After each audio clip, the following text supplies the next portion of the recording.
Enough guys will go to first. Oh.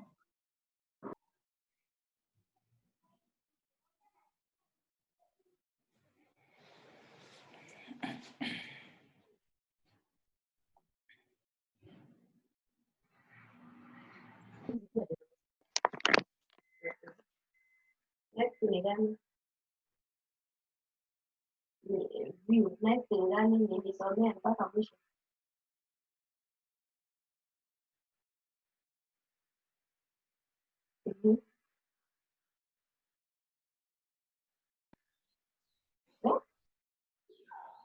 Ni nani?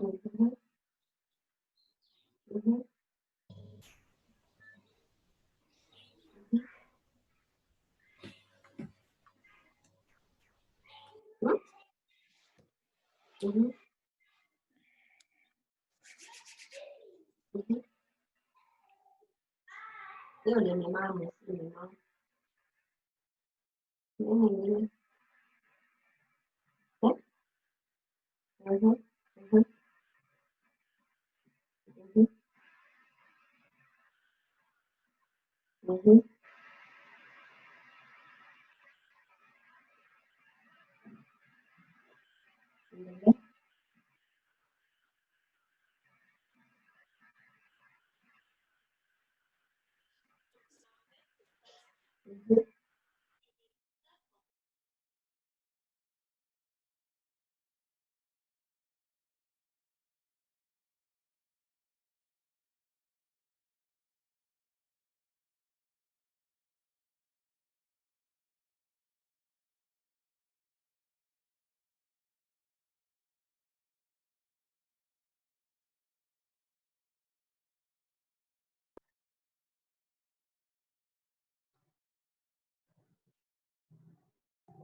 Do you want it with the video? You want it to the video?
Hello and good morning to everyone. I hope you are able to hear me clearly. Welcome to this webinar today, where we are handling a very interesting topic of mind, body, and soul.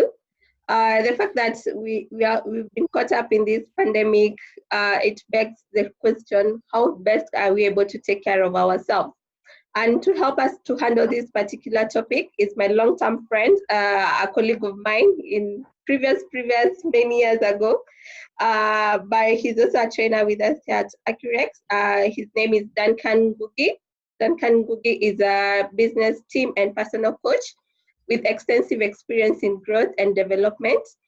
He spent a lot of time working with the youth and communities here in Kenya, in Uganda, and in the UK, using his voice to help others and to help others find theirs. He is a strong believer in personal potential and growth. He's a rigorous self-experimenter, putting life philosophies and hacks to the test in the context of young Kenyans. Failing fast, failing often, and failing forward. Duncan holds a BSc in Entrepreneurship Studies from the Moi University, and a UK Level 3 award in Education and Training. So let us tune in for this topic. I'm really looking forward to it. I bet it's going to be very interesting to all of us, just how we are able to balance both our mind, body, and soul. To myself, my name is Purity Wanjiro. I'll be your host today.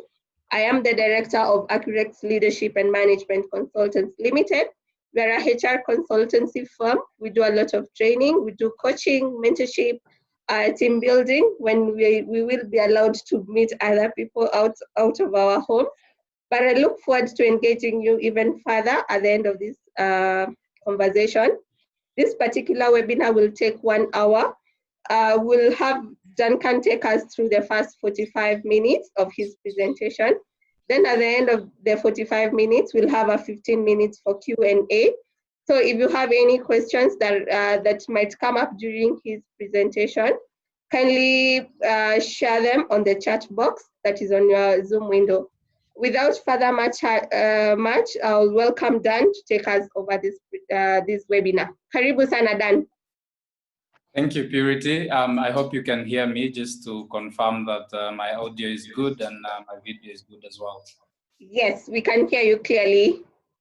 Amazing. Greetings, everyone from Nakuru. My name is Duncan.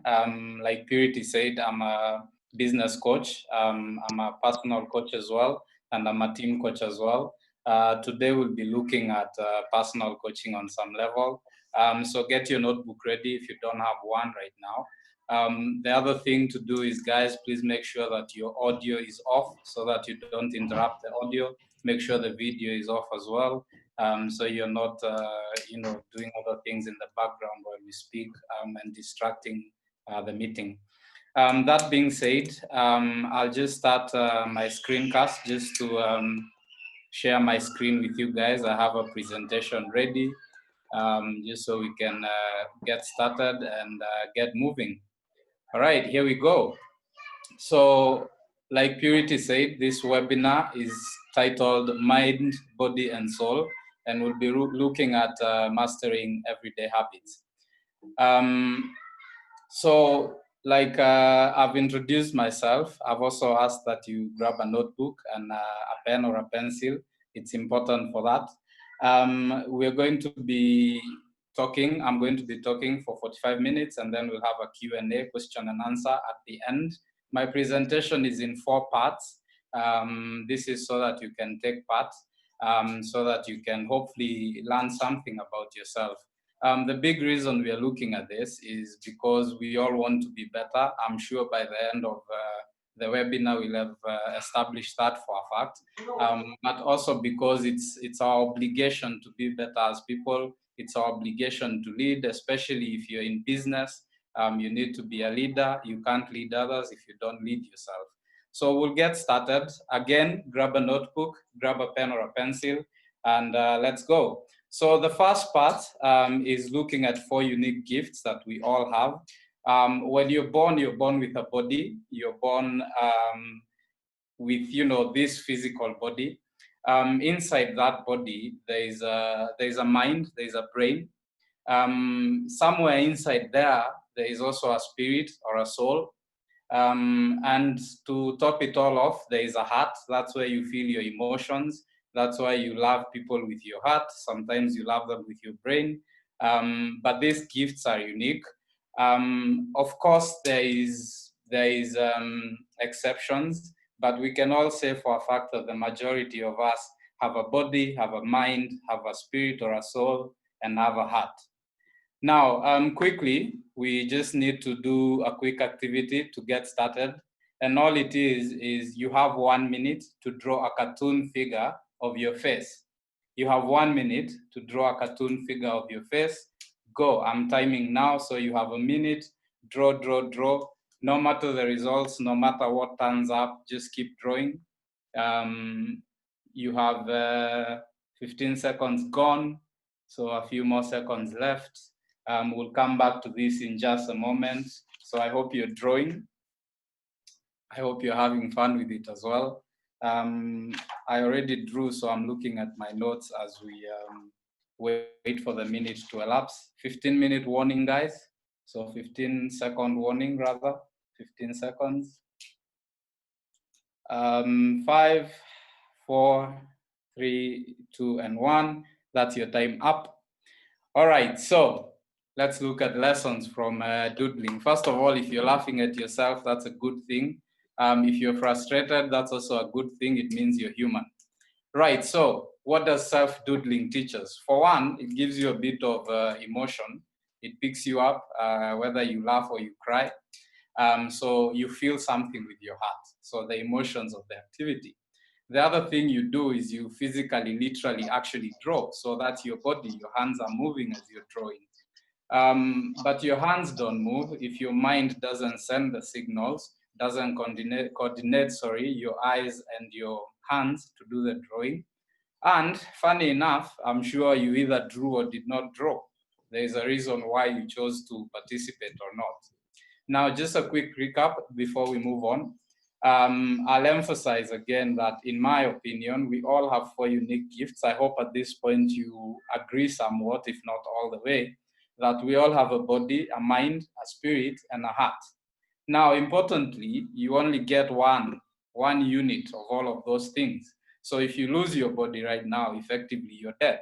If you lose your mind, well, you're crazy. If you lose your spirit, people start to judge you because you're doing the wrong kinds of things. If you lose your heart, similar with losing your spirit, you start to be nasty to people, you become a mean person, etc. So obviously, it's important that we take care of these gifts every day. You only get one. Proverbially, YOLO, but in this case, you only get one. YOGO, I guess. All right, moving on. So the idea here is to connect good habits with taking care of these 4 gifts that you have. By doing so, you'll have a winning start. So we can leverage on the easy nature of habits to get into the habit of minding what's precious to us, these 4 gifts. Again, I'll say you can get into the habit of, minding the things that are important to you, which for me, I think as a basis, these 4 gifts are. Now, in the next slide, I'll present some habit ideas for you. As I go through them, please note down which ones you might be interested in, which ones you might want to pick up. Just make notes as we go, and then we'll revisit that in a bit once we have a look at further habits. All right, so some ideas for you. If we look at the 4 gifts, we can start with the body. So with the body, a good habit is exercise. What's important with exercise is to include flexibility, endurance training, strength training. So not just one kind of exercise so you don't get bored, and 2, so that you also even out. Also think about nutrition. There is the whole debate of staying hydrated. There is eating your fruit, your veg, your fiber, your whole foods. There is going vegetarian, going vegan. All these things are nutrition based. Resting, sleeping is especially important.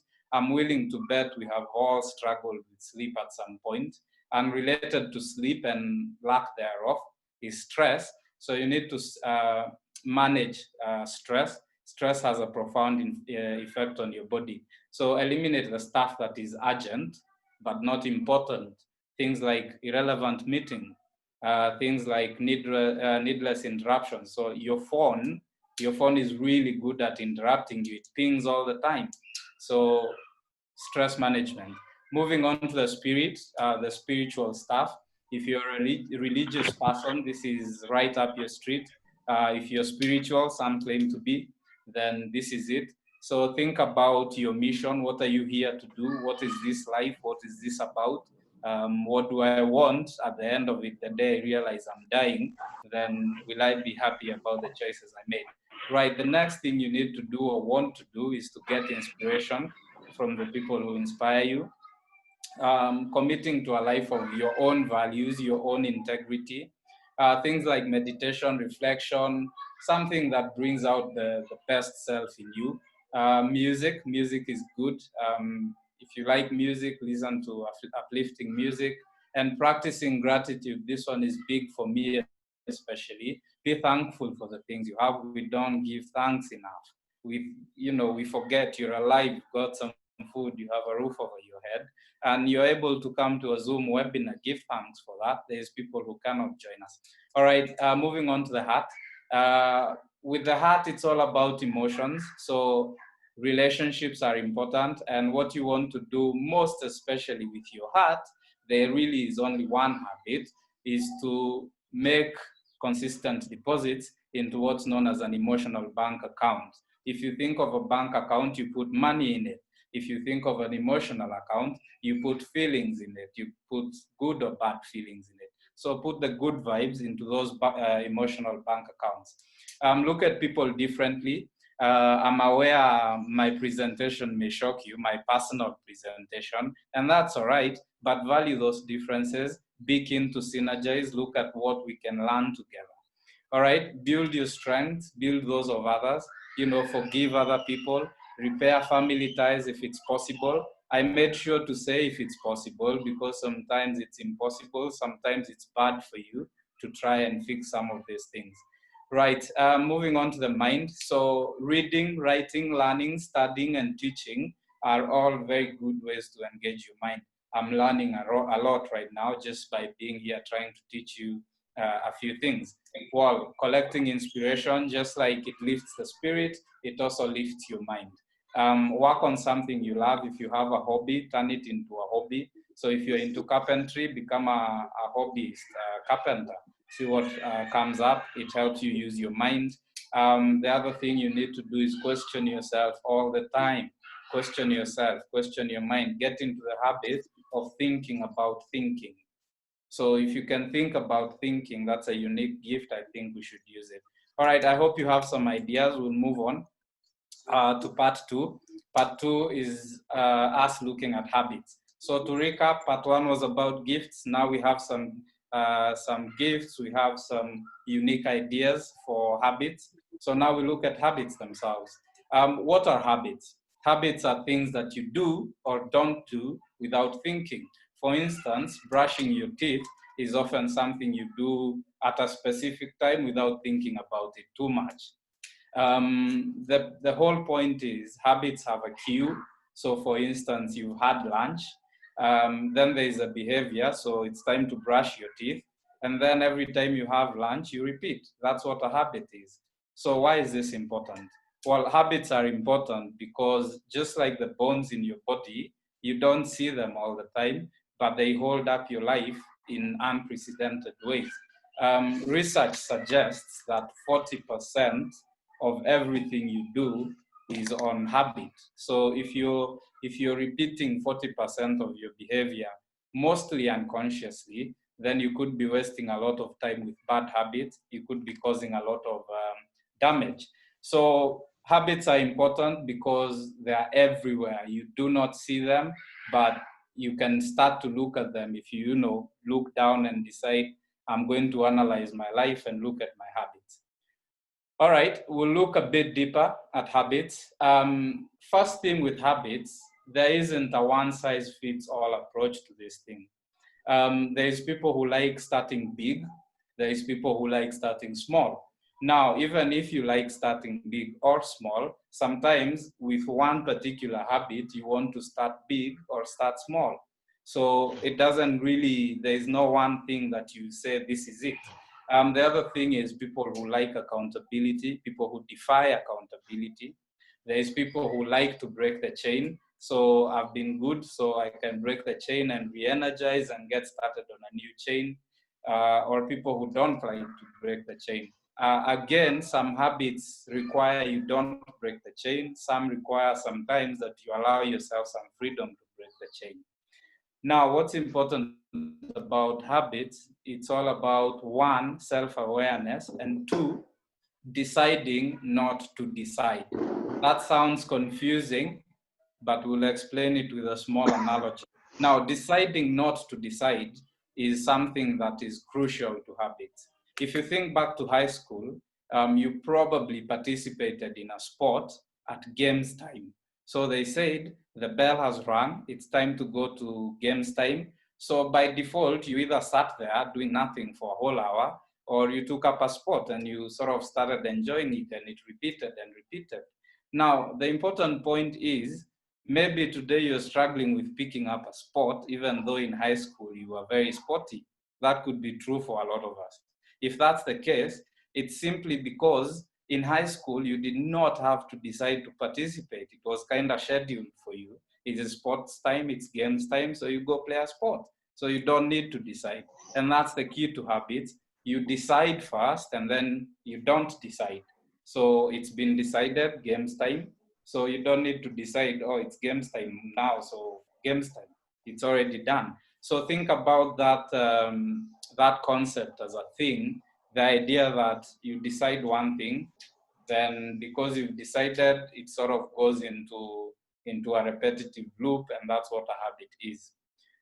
All right, now we look even deeper at habits, because why not? Also because this is important for you to know. First, there are some important points, important questions, important things to think about when you think about habits as a general thing. First off, why is it easy to form habits that we enjoy than ones that we do not? So if you enjoy something, you're more likely to make it a habit than if you don't. Sometimes you stop a habit or you start a habit literally overnight. In a snap of your fingers, you start or stop something. Why is it also that some people resist habits? Pardon me, guys. Why is it that some people resist habits and some people pick them up fairly easily? And why is it that oftentimes the consequences of especially not following a habit do not move us to be better? For instance, if you have an illness, a long-term illness like diabetes you have to manage, some people will forget to take medicine for their diabetes or their high blood pressure or those kinds of situations. Why is that the case, even though it's literally life critical and you know about it? All right, now an interesting one. Do the same strategies work for simple habits like putting on your seatbelt, which by the way, Kenyans, you need to do? And do the same strategies work for complex habits? So is it the same strategy for something as simple as putting on a seatbelt as it is for a complex habit like drinking less or quitting smoking or eating less sugar, for instance? Lastly, sometimes we are desperate for change, like you want to drink less or you want to smoke less or you want to exercise more, but you just can't get started. Why is that the case? So habits are tricky, clearly, but they're also rather interesting. So we'll look at what's known as the essential 7. Research suggests that for the majority of people, there is 7 habits that everyone kind of wants to do. So there is habits around healthier eating. So you want to eat better, you want to drink more water, you want to drink less alcohol, you want to drink less sugar, etc. There is a second of the essential 7, which is exercise, things around exercise, weight loss, weight management, etc. Then there is goals about money, pardon me, goals about money. And then there is goals about rest, relaxation, sleep, things like that. There is productivity goals. This is especially important for professionals like ourselves. So people want to do more, people want to learn things on the job, people want to do deep work, but they don't know how, or they don't know where to get started. Which, by the way, if you're looking to be more productive, you really need to look at the Pomodoro technique. This is a technique where you set your timer for 25 minutes. Mine right now is at 18 minutes since we started. So 25 minutes is a long time to do anything. So 25-minute blocks, set a timer, get the alarm to go, take a 5-minute break, repeat 25 minutes, take 5 minutes break. In an hour, you have 2 sessions, 2 5-minute breaks. Very easy, it works. All right, moving on to 6 of the essential 7, things about simplicity, organization, cleanliness. So we want a clean closet, we want to make the bed in the morning, we want our desks to be cleaner, so things around that. And then there is the 7th of the essential 7, which is relationships. Relationships with God, with others, with family, and with things even. We want to reevaluate our relationships. If I'm correct, you will have identified, you know, one of or more of those 7 that you might want to pick up or you might want to work on. So moving on. Now, because habits and habit formation is based on 2 things, 1, self-awareness, and 2, deciding not to decide. We'll look at self-awareness now. I've already sort of explained the concept of deciding not to decide, which can be a bit abstract, but I'm happy to explain more in the future. All right, self-awareness. So let's think back to the self-doodle. Congratulations if it still makes you laugh. That means you did a good job. First of all, did you do it? That's an important question. If yes, fine. If no, fine. We'll move on. What's important is you need to understand how you respond to expectations. There's 2 types of expectations. There is inner expectations. I want to do this. I will hold myself accountable. There is outer expectations.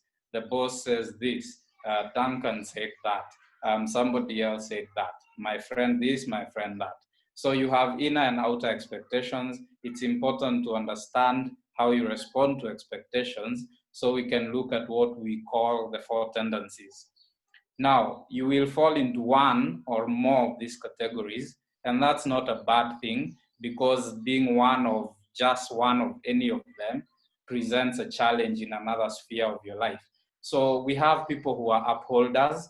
These are people who get into the office in the morning and they ask, what is going on? What is on the schedule? What are we doing today? And they go and they do it, and there's no problem at all there. They don't need motivation, they just do. These are a small fraction of the population. Questioners, a lot of us, we ask, what's going on? Why is it going on? Why is this important? So this is where we start to prioritize. So questioners, yeah, what's going on and why? Obligers are people who are like, what do I have to do so I don't get into trouble? These are guys who are more likely to be, motivated by outer expectations. So the boss expects the spreadsheet by 4 p.m., it must be done. If you're an upholder, it's not because the boss wants the spreadsheet, it's because the spreadsheet needs doing anyway. If you're a questioner, why am I doing the spreadsheet in the first place? Then there is the rebels. The rebels, they probably won't be in the office because they are the people who ask, what do I want to do today? So they are not precisely the kind of people you find in an office setting being told, do this, do that, because by their very nature, they live on the edge. So they don't particularly bother about what other people think too much. It can be a good thing and a bad thing.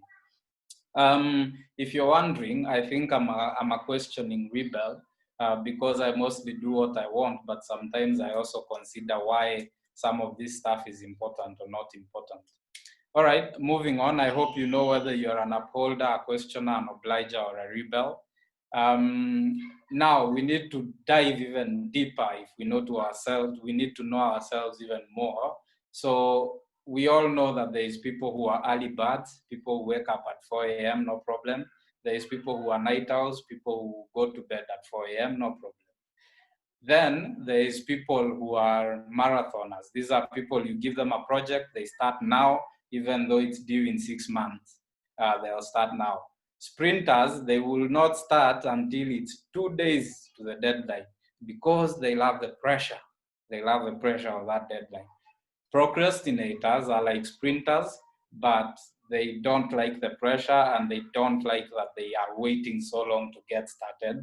So ideally, you really don't want to be a procrastinator because you get frustrated, you frustrate yourself more, you're more likely to, indulge in bad habits, you're more likely to produce bad quality work. So think about whether you're a marathoner, you start now so you can spread the work, or you're a sprinter close to the deadline. Me, I'm a sprinter. I was working on the webinar and all that, literally minutes to the presentation. I love the pressure, it makes me focus. All right, so are you an overbuyer or an underbuyer? Overbuyers, if they want to start working out, I'll go and buy the whole set of Nike branded things. So I'll go buy a smartwatch, I'll buy a skull cap, I'll buy a t-shirt, I'll buy running shoes, everything brand new. Underbuyers, they're like, but I have my old shoes from 6 years ago, I think they'll work. So they kind of just, no, I don't want to, buy more stuff. More stuff doesn't help me. One or the other is not necessarily bad. Again, it's entirely who you are. If you're a simplicity lover, you like simple things, you like one or two choices and that's it. If you're an abundance lover, you want a lot of choices. The more choices, the better. So you need to think about which one you are when it comes to, thinking about whether you like simplicity or you like abundance. Abundance lovers, there are people who like, the noise in the office. They like the radio. They like, a loud place. If you're a simplicity lover, you like your quiet space, you work there and you're done. All right, moving on to openers versus finishers. Openers are energized by starting something new. Me, definitely an opener. I'm getting better at finishing things, but the thrill of starting something new is amazing to me. Finishers, they love to see the results of their work. So that's what that is, if you're an opener or a finisher. Familiarity or novelty lover. If you love familiarity, you go to the same places with the same people, you eat the same food, you never deviate too much. If you're a novelty lover, you'll always take the other road, the one that's not taken. You'll always go to a different restaurant. You'll always try a different thing on the menu. All right, if you're promotion focused, you're looking at whether this is useful to yourself or versus people who are prevention focused, who look at what's the punishment if I don't do this. So in Kenya, and I'm willing to bet, let's talk about seatbelts. You're one of two classes. You either get in the car and put your seatbelt on because it will actually save your life in the event of an accident, or you quickly hustle to put it on when you see the roadblock. So are you promotion focused or prevention focused? Then lastly, but not least, are you a big step person or are you a small steps person? That is pretty much self-explanatory. People who like to start small, 1 push-up versus 50 push-ups. All right, so I hope you've been making distinctions as we've gone by. Again, we can look at a lot of that in detail, but that's a quick run through just so you're starting to, take notes and see, know yourself. All right, moving on. Part 4 and our last part for the webinar is pillars of habit. So we need to look at habits as a thing, and everything you build has some sort of structure to it. The same with habits. So habits have 4 things to them. 1, there is the phenomenon of monitoring. So you probably had it said, you manage what you monitor. Now, if you're monitoring yourself, you're becoming more aware of yourself and how many sodas you're drinking a day and how many cakes you're eating a day and how many push-ups you're not doing a day. Then you start to gain a bit more control because you're aware. You can't fix that which you don't know is broken. So monitoring is important. Monitoring is also good for motivation. So if you have a calendar and you put an X on the date every day you do something or don't, then you start to see the streak, then you're like, wow, this is good. All right, moving on to the second pillar of habits, foundations. Foundations are the bare minimum, the beginnings, the starting point of everything. So experts and most people generally agree there is 4 habits that can lay a foundation for everything else to follow. So there are sleep. So if you're sleeping better, you're feeling more energized, you're more likely to wake up early in the morning. And by the way, the world is rigged towards early birds as opposed to night owls, because the workday starts at 8. So if you slept at 3, you don't sleep enough and blah, blah, blah. So sleep is important. It's your body's way to recharge, to rest. The other thing is movement, exercise, walking, jogging, running, lifting weights, doing cardio. All those things, they help you to get better in other things. For instance, if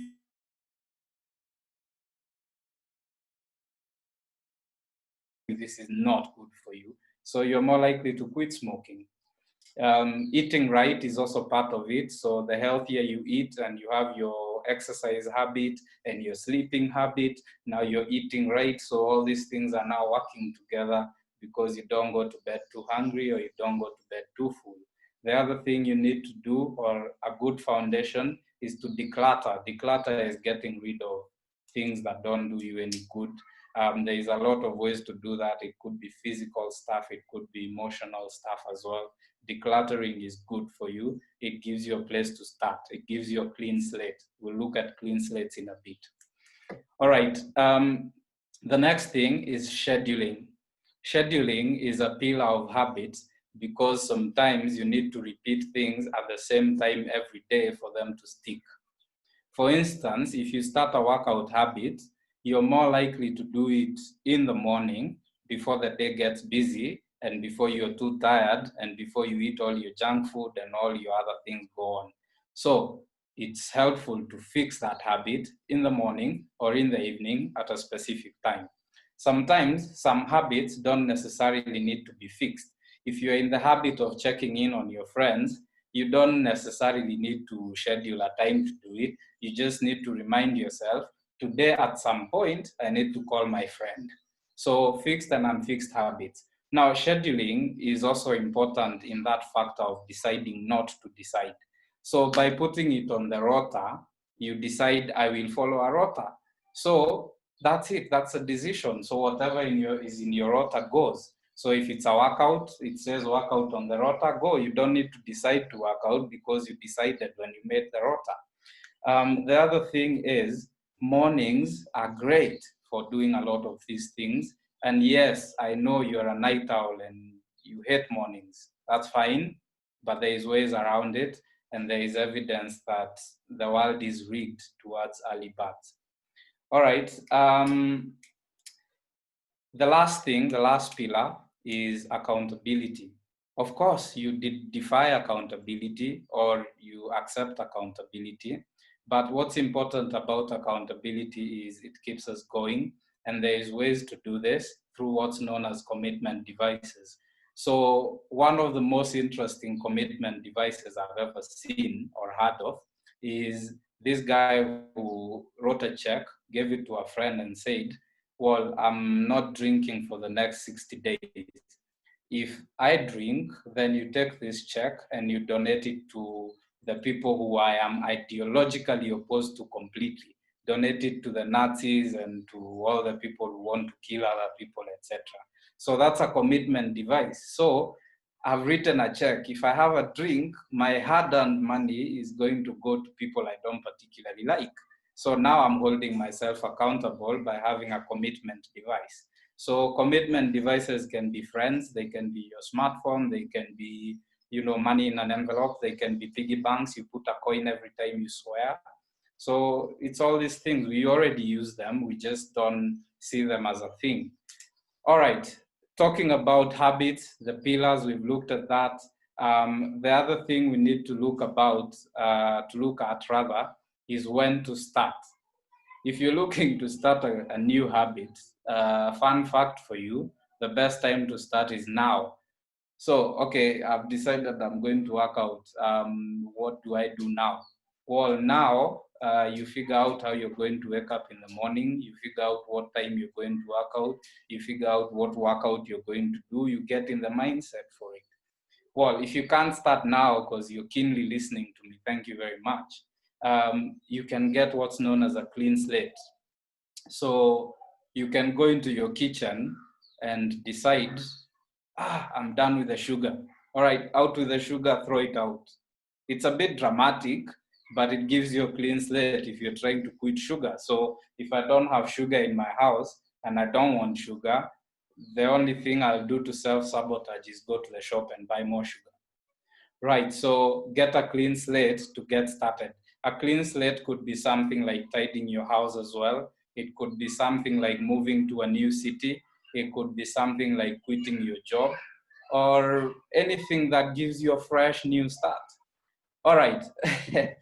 I really hope you don't get hit by a lightning bolt. That's not what I mean. What I mean with lightning bolts rather, are those moments where you blow your mind and you're like, wow, what just happened?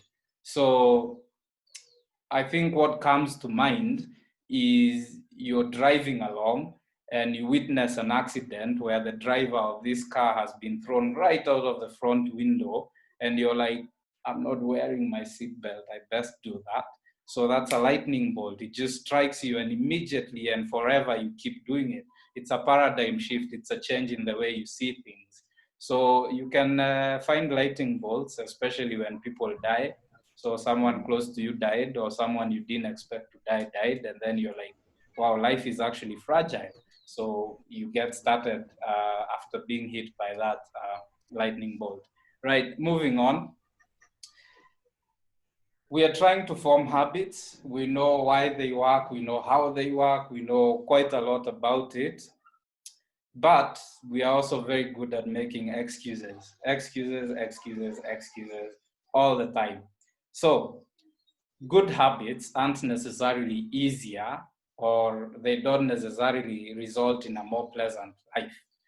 We know for a fact, if you not worked out for a long time and you go work out right now, tomorrow your body will be telling you, hey, this is not nice.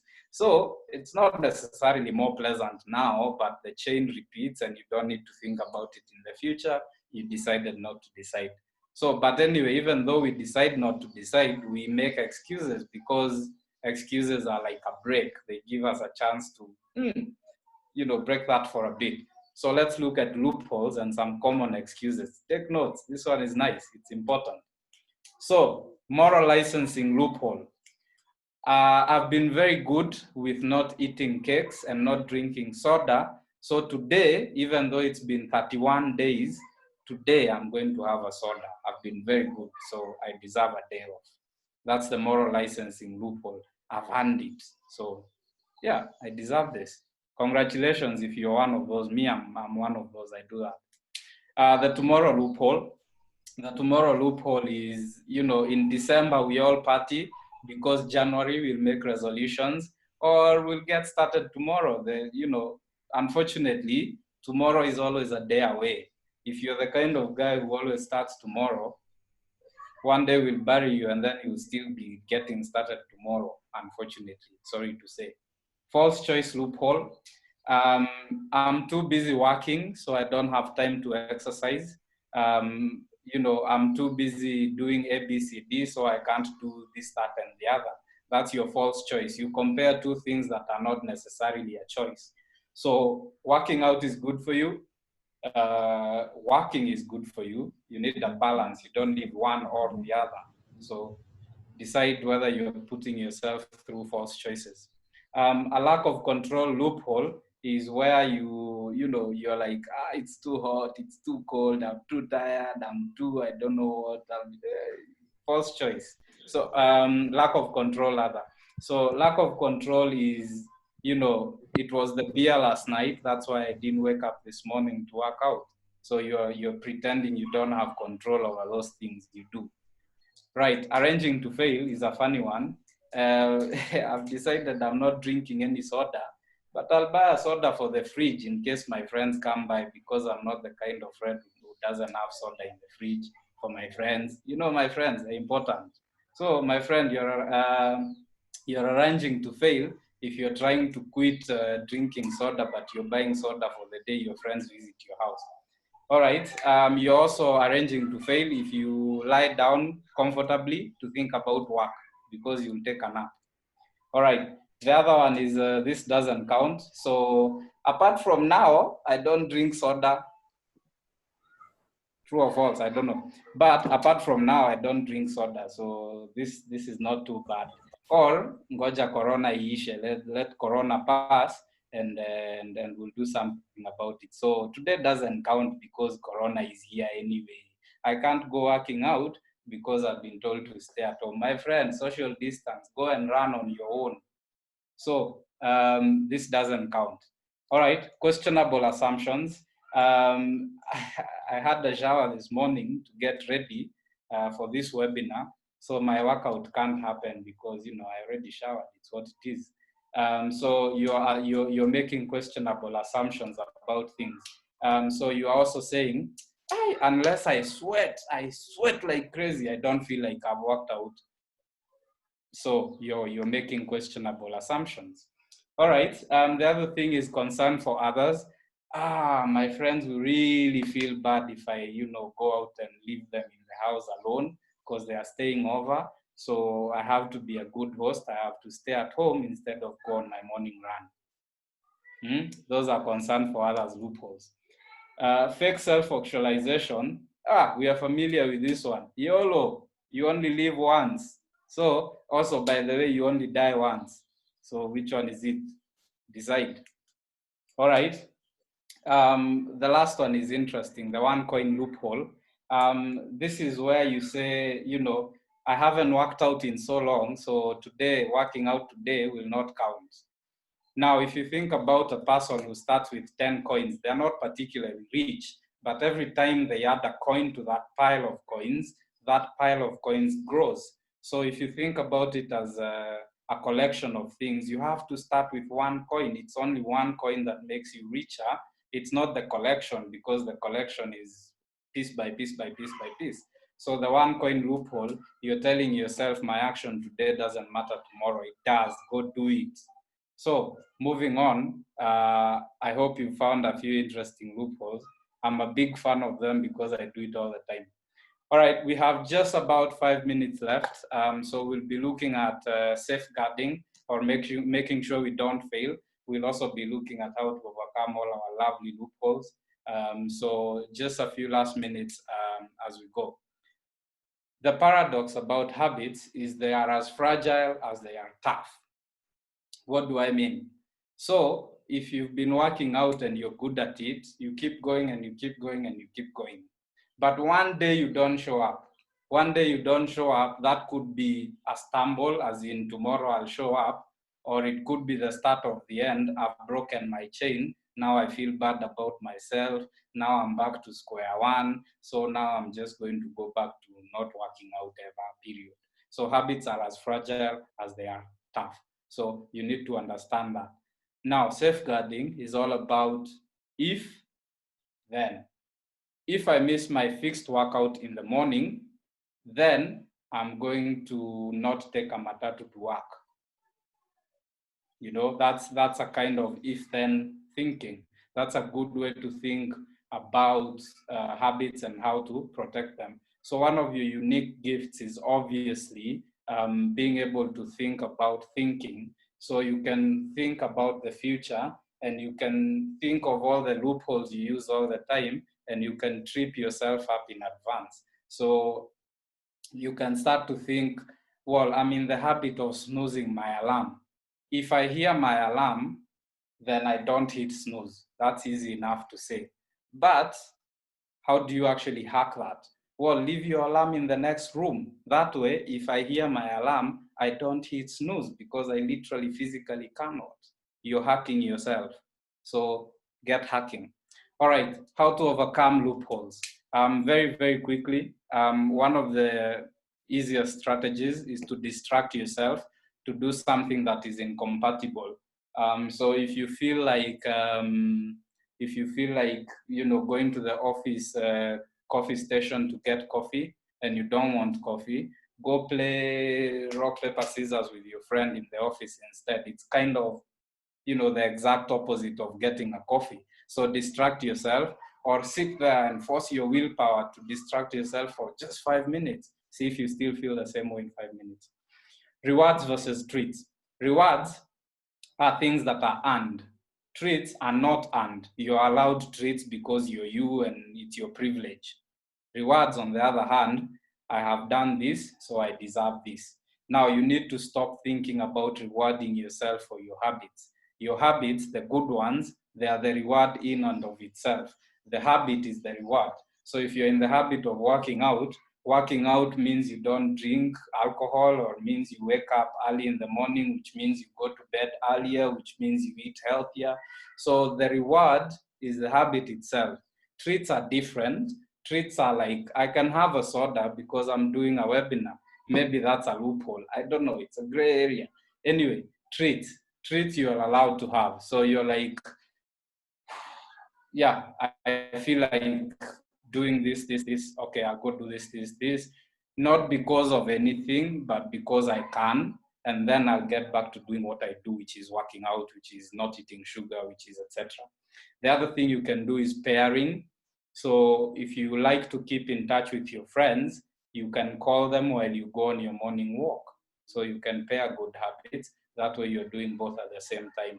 You can also pair habits, one good, one bad. So you exercise so that your alcohol consumption goes down or your smoking goes down. Clarity is what we are doing now. We are seeking clarity. It's important that, you understand that this is about you. Nobody is going to do it for you. So do it yourself. It's about you. This is why we've been looking at knowing ourselves. So yeah, think about why this is important to you. The other thing is your identity is also quite a big thing in habits. So I'm not the kind of guy to do ABCD. So you're less likely to do ABCD with your friends. Or I'm the kind of person to do ABCD, so you go do ABCD with your friends.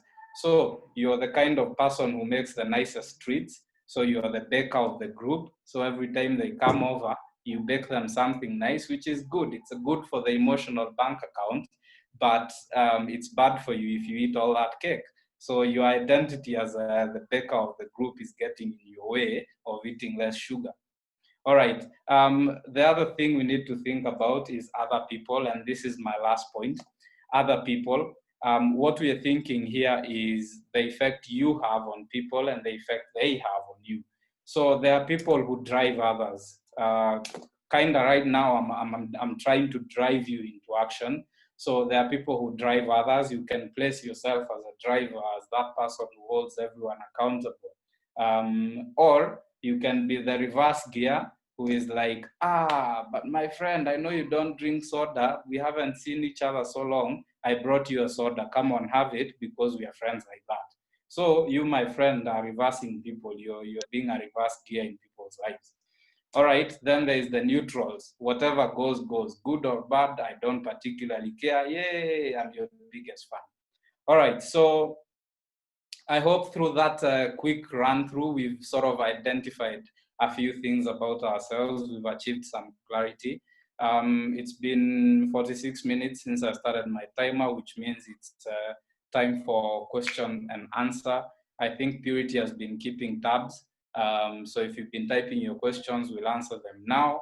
If you have personal questions or if you have a follow-up about this presentation, Team BD, which is my organization, has an official WhatsApp number, which is on your screen.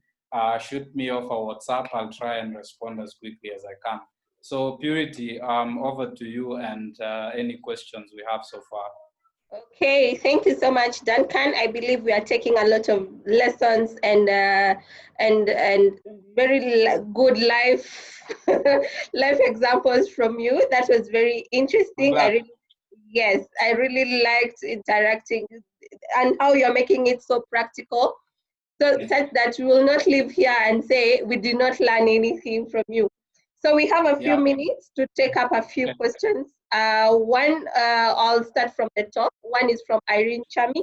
How are personalities developed, and is there a good way? Is there a good or a bad personality? Okay, so personalities, that's a really good question, because personalities are a good way to understand ourselves. There is research out there around personalities. most notably is the Myers-Briggs type indicator. This tells you whether you are one of 16 personality types. I personally am an ENFP, so you do a test and you get a combination of letters. Being an ENFP or any of the other 15 ones is not necessarily a bad thing. There is strengths, there is weaknesses, you just need a balance for both. If you're wondering about personality types, go over to 16personalities.com, and 16 is the number 16personalities.com. Do the test. Let us know on the WhatsApp number what you end up with, and I'll be more than happy to let you know what that means for you specifically as a person. All right, that's very good. I know Myers-Briggs, I think they have a very good assessment. I will encourage everyone, if you have not done it, just do it. I'll read another one from Richard. What is the best book recommendation in connection to this presentation? Dan? Okay, so, sorry. Carry on, Purity. No. You've gotten the question? Yes, I'm going to answer it now. All right. So the idea of the 4 unique gifts is covered extensively in Stephen Covey's book, The 7 Habits of Highly Effective People. This is a book a lot of us will have seen or come across. I recommend you read it. There is also a follow-up book, The 8th Habit. That's also quite useful. Last but not least, there's an author called Gretchen Rubin, and she wrote a book called Better Than Before, Mastering the Habits of Our Everyday Lives. And this is also quite a good place to start when looking at habits. Okay, thank you so much, Duncan. One more question from Francis. Thank you so much for this webinar, really mind-opening. On the 4 tendencies, can an individual have a combination of 2 or more? For example, an upholder and a rebel at one level or the other? Okay, so when you think about the 4 tendencies, if you're just one of those 4, you're not exactly in a good place. You kind of need to have a mix of some of them. Like I said, for me, I think I'm a questioning rebel because I kind of, do my own thing most of the time. But when it's important, I ask the important questions. So for upholders, these are people who, they respond easily to all expectations. So you can be spreading yourself too thin by being there for all your friends instead of the ones that need you. You can question, if you're an upholder, you can question, where are my priorities? If you're a questioner and you want to know why all the time, sometimes you start to realize that's annoying and you just need to oblige because you signed the contract and said I will do the work assigned to me. So it's all a balance, really. In the end, there is not one that's better than the rest or any of that. I think a nice balance between any of them is a good thing to have. All right, thank you. I read to you another question. Okay. This question is from Richard as well. Why do we sabotage ourselves? Okay, I think we sabotage ourselves because of the way we are wired. We are like electricity. We are wired to look for the path of least resistance. So anything that gets in the way, anything that requires you to think about it is kind of something that trips you up. So we self-sabotage because sometimes we have to think about our habits. So just as we wrap up, like I'll explain with a small analogy what I mean by self-sabotage and trying to overcome. So you're trying to wake up in the morning at 6 a.m. You went to bed early enough, but you're not in the habit of going to bed early enough. But you know you might snooze your alarm clock. So before you go to bed, you put it very far away from you. That way, you know you won't self-sabotage. You literally have to get out of bed to go there. Now, the other thing you do is you put a bottle of water by your bedside because it works. The shock therapy of drinking a whole bunch of cold water in the morning works. So you can get ahead of yourself self-sabotaging. The fact that you can think about yourself thinking about yourself means you have all the weapons you need against self-sabotage. However, we self-sabotage because it's the easy thing to do, because even though there is consequences, we don't particularly care. We are wired to look at now, today. So self-sabotage, very, very big topic. But please just talk to people, talk to me about hacks, about ideas for how to stop yourself from self-sabotaging. All right, thank you, Duncan. Another one, I think it's more of a comment from Naomi. Thanks a lot for this webinar, very soul-searching. Any reference for more information? I think this one we normally share on our email after the webinar. So just leave us behind your email address, we're able to share with you more information. Another question from Obilo. Do unearned habits leave traits behind to haunt or resurface with regrets? Do what habits, sorry? Do unearned habits, habits. Okay. I don't know if it's unearned or unlearned habits leave traits behind to haunt or resurface with regrets. Yeah, definitely. Relapses are a thing. This is why when we spoke about habits, we spoke about people who start or stop things almost instantly. So you could backslide, and because habits are so fragile yet so tough at the same time, it's one of the biggest problems with habits, because if you don't catch the stumble, it will become a fall.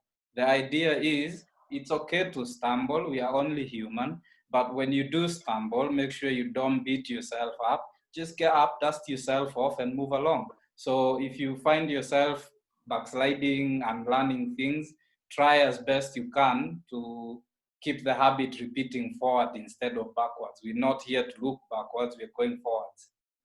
All right, thank you. I think this is also another comment from AI. Thank you for this. It has been very insightful. I wonder if there are more in-depth programs or other programs that you'll be hosting. Yes, we normally host our webinars every other Wednesday at 11 a.m. So just check out what plans or which upcoming webinars we'll be having in the future. I read to you one more question from Vero.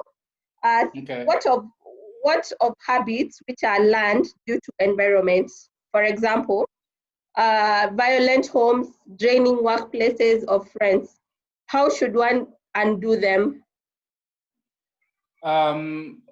Okay, so the question mentioned a very specific environment, which is a violent home. Yes.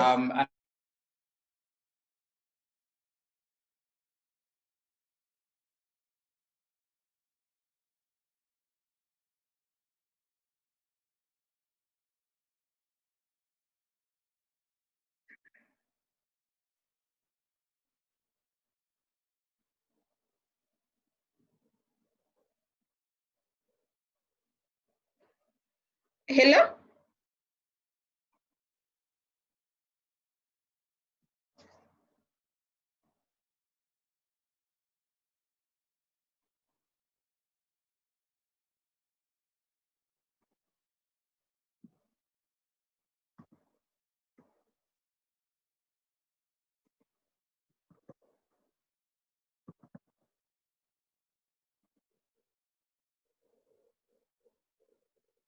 Hello?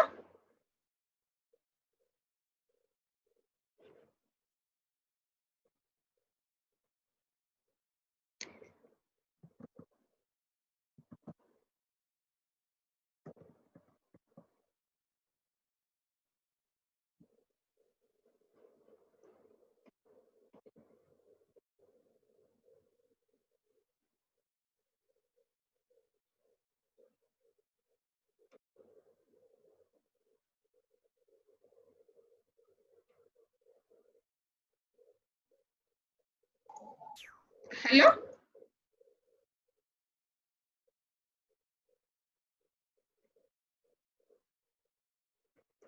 Hello?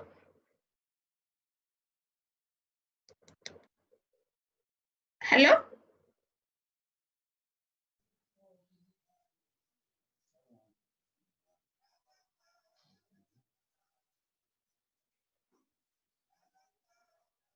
Hello?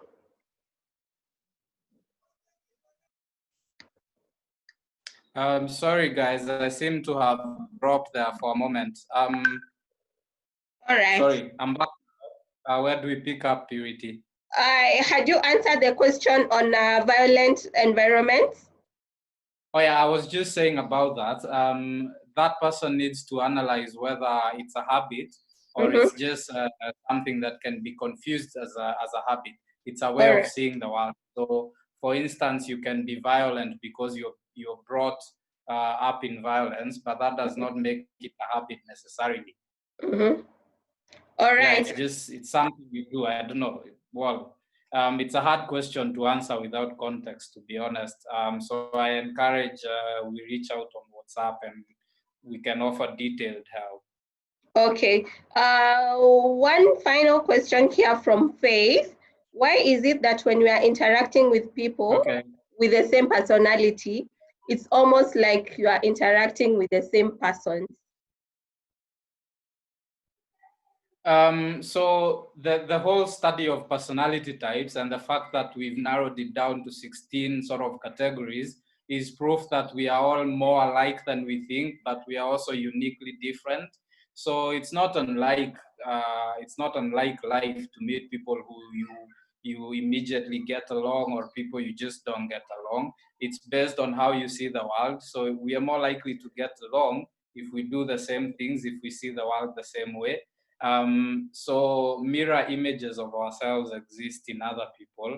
And that's also an important thing in habit building because you're more likely to win if you have maybe someone similar to you or someone entirely similar to you. If you're both not very accountable, joining those two people is the blind leading the blind.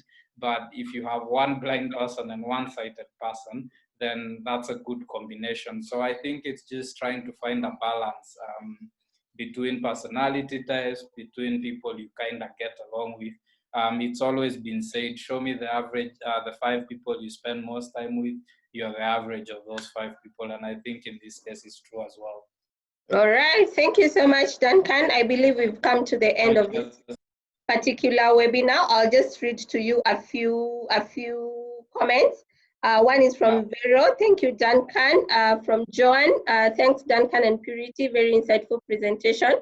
Kindly share. Yes, we are going to share with you the presentation and more information on the same topic. We have another comment from Eunice. We appreciate the presentation. From Eric, thank you, Duncan and Purity. Kindly share. Yes, you're going to share. Perpetua, an amazing presentation. Thank you, Duncan. And without much further ado, I see we are almost past the hour. So we'll call this presentation, this webinar to an end today.